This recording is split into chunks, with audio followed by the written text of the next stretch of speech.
নমস্কার বন্ধুরা, উর্মিলা রান্নাঘরে অনেক অনেক স্বাগত জানাই। আজকে আমার রান্নাঘরে দেখাবো, এই দেখুন, এটা টাটকা শোল মাছ, পুকুরের শোল মাছ আছে। এই শোল মাছটা দিয়েই আজকে একটা রেসিপি করছি, আপনারা দেখতে থাকুন। এই যে দেখুন, শোল মাছ দিয়েই আজকে কলা আর আলুর পাতলা ঝোলের রেসিপি করব। কিভাবে করছি দেখতে থাকুন পুরো ভিডিওটা। প্রথমে আমি মাছটাকে কেটে নিচ্ছি। এই দেখুন, টাটকা মাছ, একবারে টাটকা মাছ খেতে কিন্তু অসাধারণ লাগে।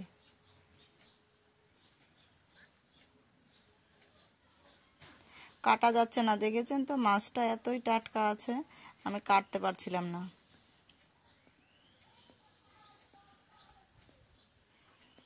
এইভাবে করে আঁশগুলো আমি প্রথমে ছুটিয়ে নিচ্ছি। মাছটা একবারে টাটকা, হাফ কিলোর উপরে মাছটা হবে। দেখুন, এটা দিয়েই আজকে রান্না করব। প্রথমে আমি মাথাটাকে কেটে নিচ্ছি। আর ভিডিওটা ভালো লাগলে অবশ্যই সাবস্ক্রাইব, লাইক, কমেন্ট করে আপনারা পাশে থাকবেন। এই দেখুন, তারপরে আমি মাছটাকে পিস পিস করে নেব।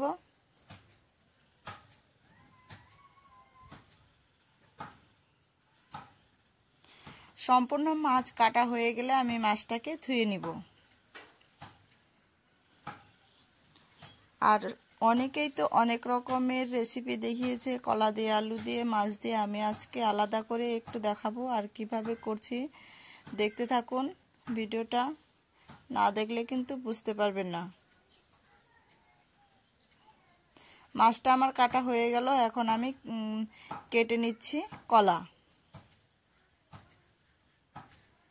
ছুলে নিচ্ছি কলাটা।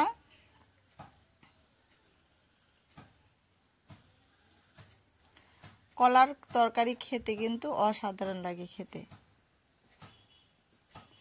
তারপরে দেখুন, সম্পূর্ণ কলাটা আমার ছোলা হয়ে গেল। এখন আমি এই কলাটাকে কেটে নিব।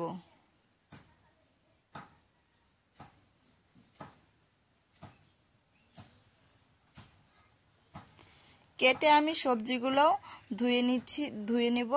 তারপরে দেখুন, উনুনটা কিন্তু আমি জ্বালিয়ে দেব। এইভাবে সম্পূর্ণ সবজি কেটে মাছটাও কিন্তু ধুয়ে নিচ্ছি, আবার সবজিগুলো ধুয়ে নিব।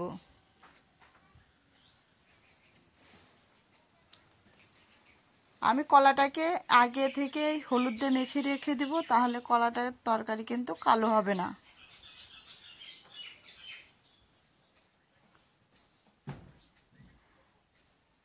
আধ ঘন্টার মতো কলাটাকে আমি রেখে দিচ্ছি। তারপরে দেখুন, আলু কেটে নিব আমি। এইরকম একটু লম্বা লম্বা করে কেটে নিব আলুটাকে।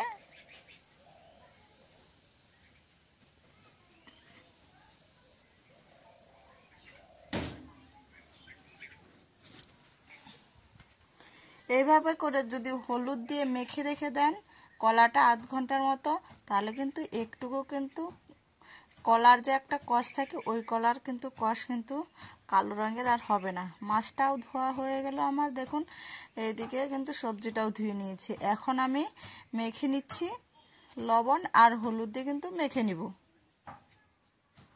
তারপরে আমি দেখুন, উনানটা কিন্তু জ্বালিয়ে দিয়েছি, কড়াই বসিয়ে দিলাম। বসানোর পর আমি দিয়ে দেবো এখানে সরষের তেল। তেলটা দিয়ে একটু হালকা নেড়ে চেড়ে দিব।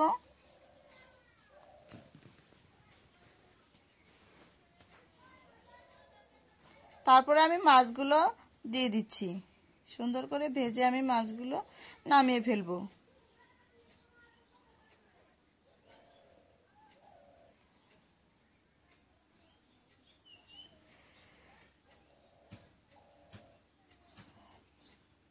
মাছ আমার এপিস্ট ভাজি হয়ে গেল। আমি মাছটাকে এখন উল্টে দেব।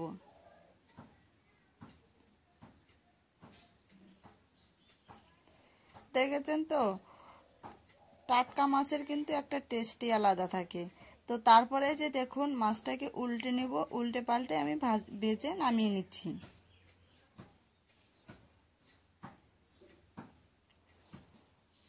মাছটাকে একটু কড়া করেই ভাজলাম। এই যে দেখুন, তারপরে দেখুন এই যে সম্পূর্ণ মাছ ভাজি হয়ে গেল। হয়ে যাওয়ার পরে ওই তেলেই আরেকটু দিয়ে দেব সরষের তেল। এইখানে দিয়ে দেব, তেলটাও গরম হয়ে এসছে, এইখানে দিয়ে দেব কালো জিরা আর জিরে আর হচ্ছে শুকনো লঙ্কা আর কয়েকটা গোলমরিচ ফোড়ন দিয়ে দিলাম। দিয়ে একটু হালকা নেড়ে চেড়ে দেব। তারপরে যে দেখুন এইদিকে আমার আধ ঘন্টাও কিন্তু হয়ে গেছে। সবজিটা ধুয়ে নিয়েছি আমি, আলু আর হচ্ছে কলাটা দেখেছেন তো, ধুয়ে নিলাম। ধুয়ে এখন দিয়ে দিয়েছি। দিয়ে সুন্দর করে আমি নেড়ে চেড়ে দেব। বেশ করে একটু লাল লাল করে ভেজে নিচ্ছি।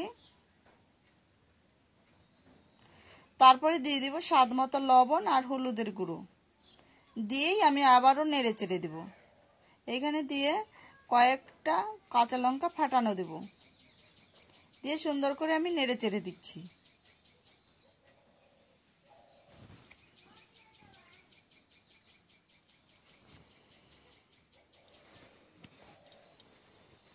দেখেছেন তো সবজি আপন মনেই কিন্তু তেল ছেড়ে দিবে সবজি থেকে, তখন কিন্তু বুঝতে হবে এই সবজিটা কষানো হয়ে এসছে। তারপরে এখানে দিয়ে দিব শুকনো লঙ্কা বাটা। এখানে তারপর দিয়েছি আমি আদা বাটা। এইখানে নিলাম একটু ধনে বাটা। ধনে বাটা অ্যাড করে দিয়ে আমি হালকা নেড়ে চেড়ে দিচ্ছি। তারপরে এখানে দিয়েছি গরম মশলা, গোলমরিচ বাটা আর হচ্ছে একটু হালকা রসুন বাটা দিয়েছি আমি কিন্তু এখানে। এইভাবে রান্না করে দেখবেন, কিন্তু খেতেও কিন্তু অসাধারণ লাগবে। যতক্ষণ না আমার সবজির সাথে মশলাটা লেগে আসছে ততক্ষণ আমি কিন্তু নেড়ে চেড়ে নিব।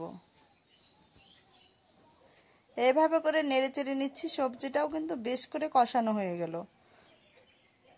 হয়ে যাওয়ার পরে আমি দেখুন নেড়ে চেড়ে নিব।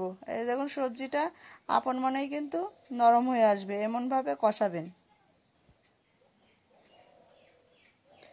কষাতে কষাতেই যেন ভাজিটা হয়ে যায়। তারপরে দিয়ে দিব জল। জল দিয়ে আমি সুন্দর করে আবারও নেড়ে চেড়ে দিব।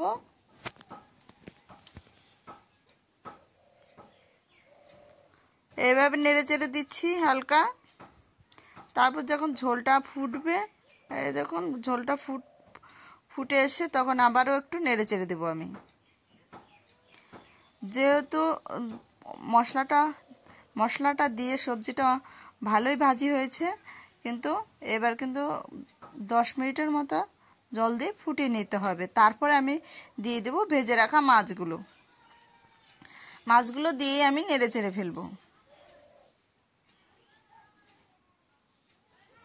নেড়ে চেড়ে নিচ্ছি।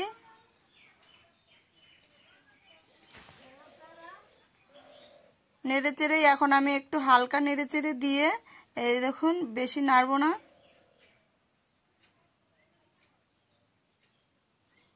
এইখানে একটু আমি হচ্ছে ভাজা জিরা বাটা আর গরম মশলা বাটা দিয়েছি।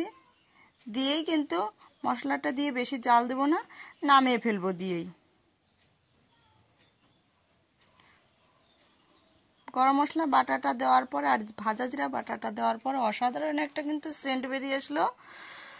এই রকম মশলা দিয়ে রান্না করলে কিন্তু অসাধারণ কিন্তু খেতে লাগে।